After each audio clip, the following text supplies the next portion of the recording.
बहुत स्वागत है आपका कैलाश विजयवर्गीय जी। ये जो 14 साल की बच्ची की मौत और रेप का मामला सामने आया है, उस पर ममता बनर्जी की ओर से ये कहा जा रहा है कि लव अफेयर का ये मामला हो सकता है। उनकी ओर से इस बात का भी जिक्र किया गया कि ये कोई बीजेपी नहीं कि यहां पर मैं लव जिहाद करने लगूं। क्या है इस पर आपका जवाब? देखो चित्रा जी, बंगाल एक ऐसा प्रदेश है हमारा जहाँ लॉ लेस गवर्नमेंट क्या होती है अगर देखना हो तो बंगाल में देखें। बंगाल में महिला मुख्यमंत्री, महिलाओं के साथ बलात्कार और मुख्यमंत्री के साथ गृह मंत्री की जवाबदारी उनके पास है। वो पहले से ही डिसाइड कर देती है कि अपराधी कौन है और कौन नहीं है। जब गृह मंत्री स्वयं अगर डिसाइड कर दे कि बलात्कार हुआ या नहीं हुआ तो जांच एजेंसी क्या करेगी उसमें? और विशेषकर बंगाल के अंदर तो ऐसा है कि टीएमसी का कार्यकर्ता कुछ भी कर सकता है। उसको बलात्कार करने का लाइसेंस है, उसको हत्या करने का लाइसेंस है, उसको लूट करने का लाइसेंस है, वो कुछ भी कर सकता है। उसको संरक्षण ममता जी नैतिक रूप से देती है। मतलब मुझे कहते हुए बहुत शर्म आ रही है कि मैं ये कहूँ कि नैतिक रूप से समर्थन देती हूँ, पर हमने देखा है कि नैतिक रूप से समर्थन देती है कि बलात्कार करके और टीएमसी कार्यकर्ता कोई बात नहीं, हम संभालेंगे आपको। इस प्रकार का माहौल बंगाल के अंदर हो गया और अराजकता सी है बिल्कुल कि टीएमसी के लोग कुछ भी कर सकते हैं, उनको कुछ भी करने का लाइसेंस दे रखा है ममता जी ने।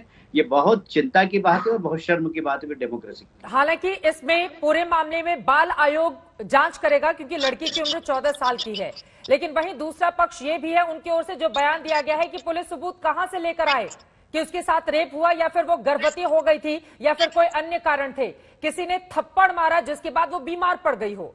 मुख्यमंत्री की ओर से इस तरह के बयान दिए जा रहे हैं। हालांकि जो आरोपी है उसकी गिरफ्तारी कर ली गई है। कैलाश विजयवर्गीय जी, वही तो मैं कह रहा हूं कि आरोपी है, बलात्कार हुआ है, पर गृह मंत्री के रूप में मुख्यमंत्री जी का जो बयान है वह बहुत शर्मनाक है और इसकी जांच को प्रभावित करता है।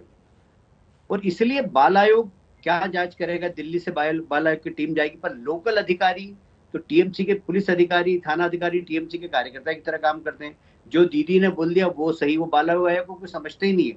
मैंने बाल आयोग के और महिला आयोग के लोगों को वहां भागते हुए अपनी आंखों से देखा है, अपनी जान बचाते हुए। तो वहां पर बाल आयोग को और महिला आयोग को कोई समझते नहीं है। पर यह बात सही है कि इस देश के अंदर डेमोक्रेसी है और प्रजातंत्र सिर्फ बंगाल के अंदर नहीं है। हम डेमोक्रेसी की वहां पर स्थापना करेंगे और उसमें आप लोगों का सहयोग भी लगेगा। बंगाल में प्रजातंत्र की स्थापना करना और ये तानाशाही और अराजकता को समाप्त करना, ये हमारा संकल्प है। इस पूरे मामले में फिर निष्पक्ष जांच कैसे होगी? हालांकि जांच के आदेश दे दिए गए हैं, आरोपी की गिरफ्तारी कर ली गई है, लेकिन मुख्यमंत्री की ओर से बार बार अगर लव अफेयर की बात कही जाएगी तो सवाल पलट के पूछे जाएंगे कि फिर निष्पक्ष जांच पश्चिम बंगाल में इस पूरे मामले में कैसे आगे बढ़ेगी? राज्य की कोई भी एजेंसी इसकी निष्पक्ष जांच नहीं कर सकती। वहां एसआईटी नाम का एक कार्यालय है, उस कार्यालय के 4 अधिकारी जाके जांच करने जाते हैं।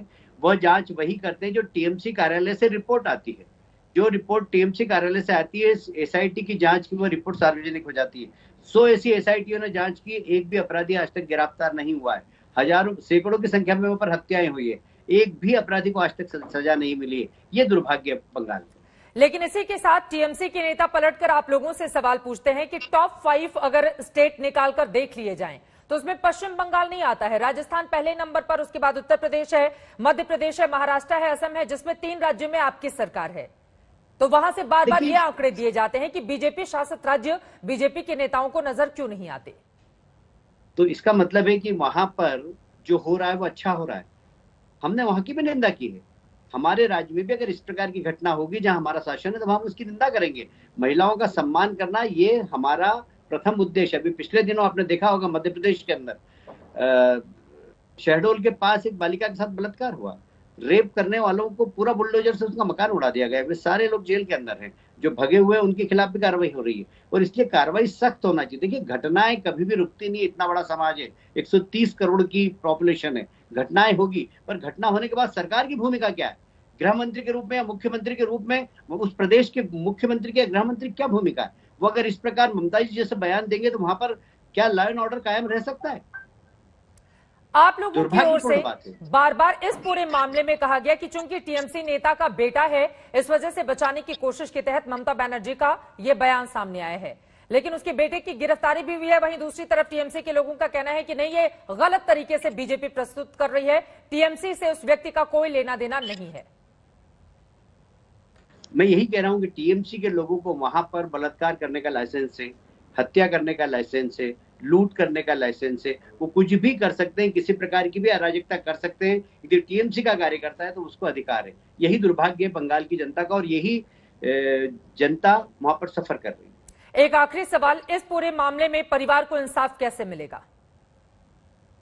हम उस परिवार के साथ खड़े हैं और हम चाहेंगे कि सेंट्रल एजेंसी जैसे बाल आयोग वहां पर जा रहा, बाल आयोग के लोगों को हमारी पार्टी के कार्यकर्ता सहयोग करेंगे, और इसमें इस प्रकार के लोगों को बेपर्दा करने का काम हमारी पार्टी भी करेगी। और बाल आयोग से भी हमें अपेक्षा है कि वो जाकर निष्पक्षता से जांच करें। हम पूरी तरीके से उस परिवार के साथ हैं और उनकी मदद करेंगे। साथ साथ आप लोग नजर कैसे बनाए रखेंगे? आप कह रहे हैं कि आपके कार्यकर्ता पूरे मामले की जांच पर नजर रखेंगे।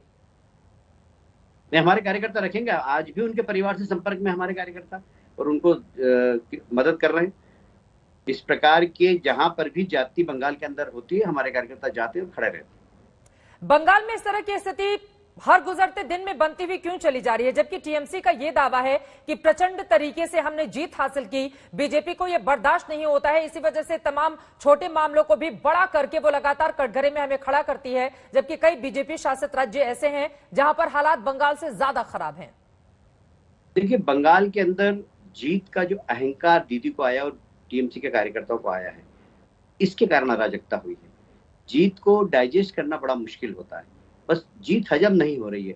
हमने हार स्वीकार की, हमने कहा कि हम हारे हैं और अगली बार के लिए हम संघर्ष करेंगे। पर हमने तो बहुत कुछ पाया है, हम 3 से 77 तक पहुंचे, हमने काफी पाया। आने वाले समय में हम 200 तक पहुंचेंगे, हमें बिल्कुल उसमें शंका नहीं है। पर जीत के बाद सरकार को जिस ईमानदारी के साथ जनता की सेवा करना चाहिए, दुर्भाग्य से जीत ममता जी को हजम नहीं हो रही है, टीएमसी के कार्यकर्ताओं को हजम नहीं हो रही है, और अराजकता बढ़ती जा रही है।